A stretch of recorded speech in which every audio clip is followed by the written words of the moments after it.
तृणमूल काउन्सिलरलाई व्यापारी अपहरण गरेको आरोप लागेपछि सीआईडीले पक्राउ गरेको छ। काउन्सिलरलाई पार्टीबाट निष्कासित गरियो। ममता ब्यानर्जीको नेतृत्वमा रहेको तृणमूल कांग्रेसले सरकारको समस्या कम भएको दाबी गरिरहेको छैन। आरजीकार मुद्दामा राज्यमा विरोध प्रदर्शन जारी छ, जसका कारण प्रदेश सरकारप्रति जनतामा ठूलो आक्रोश छ। यसैबीच तृणमूल कांग्रेसका पार्षदलाई अपहरण गरेको आरोप लागेको छ। यसबाट विपक्षी दलहरूले तृणमूल सरकारलाई घेरा हाल्ने स्पष्ट छ। जानकारीका अनुसार त्रिपुराका एक व्यापारीलाई सेप्टेम्बरको सुरुमा खडास्थित वासिया कम्प्लेक्सको पार्किङबाट अपहरण गरेको थियो। प्रहरी र सीआईडीले घटनास्थलको अनुसन्धान थाले।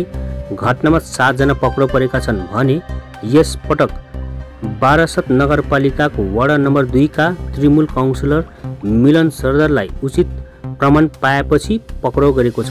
हेर्दै गर्नुहोस् यसै विषयक तौर परेको यो खबर।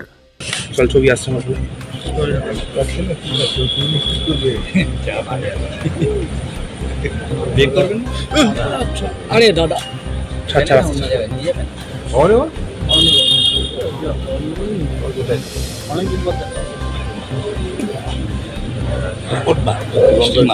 রেকর্ড চলছে। ও আচ্ছা, কত কাছে কাজ করবো কেন?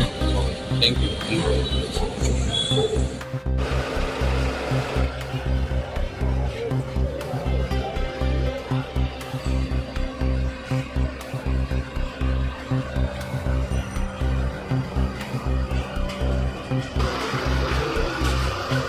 সঞ্জীব স্যার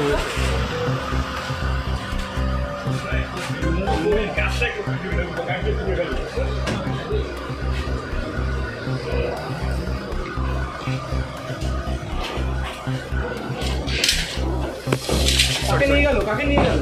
কাকে নিয়ে গেল? তুলে ভাই কাকে নিয়ে গেল? তুলে এই আচ্ছা আছে দাঁড়া